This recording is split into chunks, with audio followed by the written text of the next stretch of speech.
essentially sort of like mainlined information from extraterrestrials.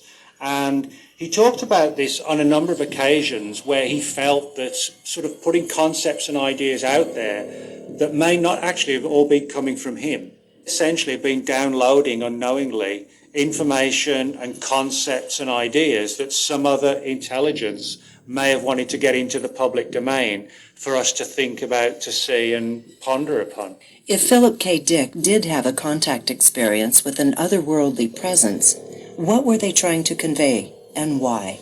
What Philip K. Dick tapped into was an ancient theology known as Gnosticism.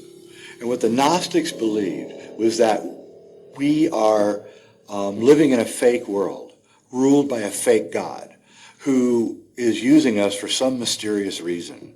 But everything around us is fake. And that was the revelation that Dick had with Valis, that we're living in a phony, fake reality, just like the Gnostics, and that we're ruled by the demiurge, or this false god. When he came out with this stuff, he actually caused a resurgence of interest in Gnosticism. In the late 90s, 2 movies actually came out which were heavily influenced both by Dick and by Gnosticism. The first one came out in 98, which was Dark City. And then a year later, another movie came out called The Matrix, which was even more mind-blowing than Dark City because it went into the whole idea of a robot intelligence kind of controlling us, an AI that controls machines that come after us, and that there's agents who can leap into bodies and leap out of bodies, which is a very Gnostic concept. This kind of resurgence in Gnostic attitudes began, and it's now really reaching full force. Gnosticism is one of the most influential theologies right now in movies and in books and all over the place. Researchers report that Philip was no longer just writing about government conspiracies and alternative realities. He was living it. He became extremely worried after his home was broken into several times and his phone tapped. After his mysterious death in 1982, experts thought it might be possible the government became aware of his involvement with an extraterrestrial source. Philip K. Dick was referenced by a ring laser physicist to me who was working at Wright-Patterson, and this was in 1982. And I'm working on a film about astronaut training in Colorado at Lockheed Martin. I am looking for a laboratory, and I'm at Ball Aerospace. That's how innocent this is. With me were 3 or 4 other people who were there for work. And one of them was a man, it said Wright-Patterson ring laser. It had a laboratory name on his name tag. So when we had a break, I just said, I see that you're from Wright-Patterson. I wonder if I could ask you a question. You're working in ring lasers. Have you ever dealt with any kind of an assignment about UFOs and ETs? He said, we are in a universe that is teeming with life. And there are technologies that can bend space and time point to point. And there is a writer named Philip K. Dick who wrote in one of his books an absolutely accurate description of what I know to be true out there. If you can control gravity, space, and time, you can be at this point and you want to go to this point. It doesn't matter if it's 1 billion light years, 10 billion light years. You just make the technology take the point where you are to the point where you want to go in the universe, and you close it. And you can build a doorway on the planet that you're beginning on, and on the other side of the doorstep, you can be in another planet a light years away. He said, this is happening in our universe now. There are beings that can step without using time from one end of the universe to the other. Is it possible the government was tracking Philip K. Dick after his contact experience? And could this be a link to his death? One expert in the Marine Corps Special Section suggests that after the government became aware of Philip K. Dick's experience, they suspected he had been in contact with an alien satellite, referred to by the Special Section as the Black Knight. I went ahead and looked up the USMCSS files on the Black Knight because there seemed to be a connection there. Philip K. Dick was in fact beamed by the Black Knight, which is this alien satellite, extraterrestrial satellite that's been floating around the planet in a polar orbit. It's in a very odd pattern, so it's hard to follow, hard to predict exactly, and it's fairly small. Astronaut Gordon Cooper did get to fly by it in his journey around the orbit of the planet. He said that it was black and green, was blackish, had a greenish light to it, but otherwise, and seemed to be kind of glowing or pulsing, and seemed to have a presence to it. But that was about all he noticed. And there it goes. But what we have determined over time by having our own specialists, kind of try and look at it and communicate with it, what we know is it is a satellite of much, much ancient origin. Some people have said 13,000 years. We don't think so. We think over 100,000 years. It does seem to have an operational artificial intelligence on board, which has been recording data and information on planet Earth for a long time, for as long as it's been here.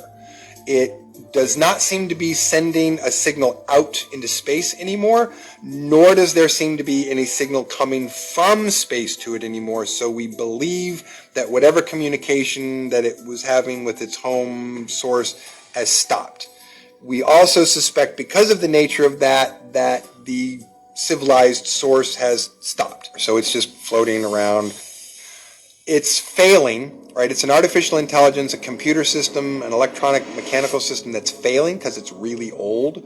So it's sputtering information, and we don't know why it's talking to people. It's going to start reaching out to whoever's closest and start talking to them. Maybe it really doesn't understand our language, so communicating in memories and images and things that it's recorded, maybe all it knows how to do. Philip K. Dick, it beamed information to him. They definitely communicated with him. All the books and stuff that he was writing was just all this, weird sort of stream of consciousness download that was a combination of what was coming into his brain and how his own creative process was dealing with it and how he was interacting with it. And it's just going to keep doing that. It's just going to keep talking to people and beaming things into people's brains until it shuts off or we do something about it. There are people who are meant to get messages out. And certainly writers, producers of Hollywood films and TV shows, these are the kind of people that can get information out through the mass media and through supposedly fictional stories. So they would naturally be the people who would be approached by higher powers who are trying to get their message out to others. And then you have scientists and physicists and engineers who have been contacted over the years, people whose opinions are sought on these large issues of are we alone and are there aliens and is there life out there in the universe? If certain influential people are in contact with an AI satellite, is it possible that the government is keeping tabs on who they are and what they're receiving? People like Carl Sagan is probably the most powerful spokesman for the so-called scientific materialist angle on things, but for many, many years before he became the patron saint of debunkery, he was actually very interested in aliens and alien life and was very public about it. But his mentor at Harvard was a guy named Dr. Donald Menzel, who was also an astrophysicist like Carl Sagan.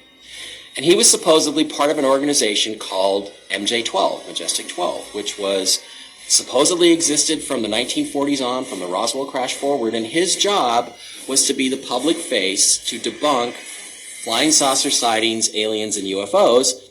And it's interesting, he passed away in 1972, and 1972 is the year that Carl Sagan went from being interested in aliens and UFOs to being the public skeptic, the public debunker of all things having to do with alien life. Are there many different kinds of beings trying to contact us? Experts point to a secret society in post-World War I Germany who channeled alien beings from a distant star system. It's suggested that this experience brought forth knowledge that affects the world we live in today. Philip K. Dick thought that he was being influenced by an outside alien intelligence. So that sort of created this idea that it's possible for that to happen. So then we start looking back in history, has this happened before? And we realize actually it's happened quite a bit. But the most interesting kind of alien channeling, I think, is the story of Maria Orsic. Experts suggest that Maria Orsic was not only a professional channeler for a secret society, but also part of a mysterious Germanic culture of mysticism.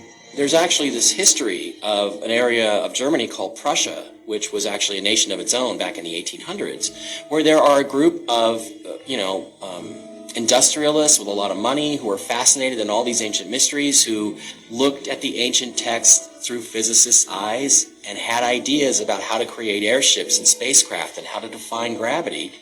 Researchers have tied Maria Orsic to a secret society called the Vril.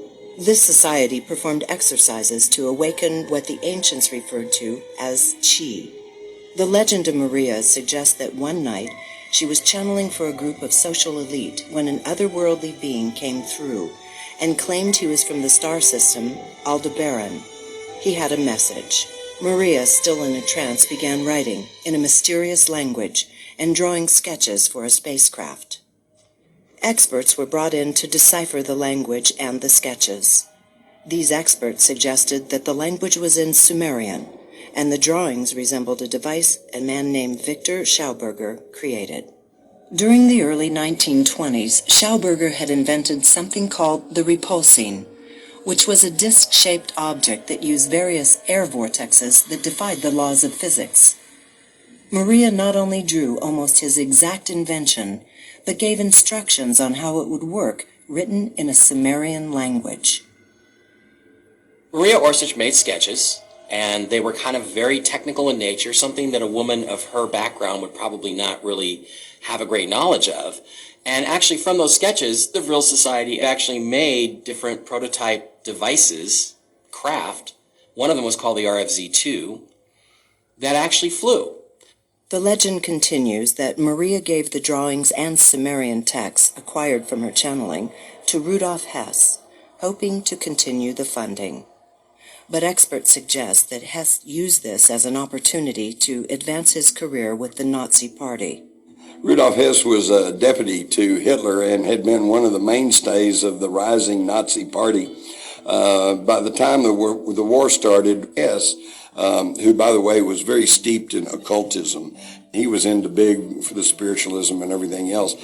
Experts suggest that Maria's contact experience could have united a world in peace, and that was the purpose of the beings from Aldebaran reaching out to Maria. They had everything that they needed to actually build flying saucers. They had the reactor that would create the anti-gravity effect. They had the repulsine, which was also German, that enabled them to actually control where this thing goes and how it maneuvers. And they had this back in the 1930s and 40s. It's amazing how all these different areas of research are all German. They put them all together, and what you get when you put them all together is a flying saucer. Could Maria Orsic's encounter with beings from Aldebaran have given the Nazis the most superior technology? If there's one thing we can say for sure about the Nazis during the Second World War, it's that their technology was highly advanced, in many respects far more advanced than the Allies. Their scientists, for example, in the fields of rocketry, like biological warfare, chemical warfare, they were years ahead of everybody else. Could influential people on the planet be receiving contact from otherworldly sources to continue their agenda here on Earth? If so, could Philip K. Dick have given us art that portrays our true reality? Did Maria Orsic give the world technology to travel to space? Researchers have long suggested that there is no doubt that the technology developed by the Germans during World War II has affected the world we live in today. Is it possible these technological advancements were given to us by a progenitor race?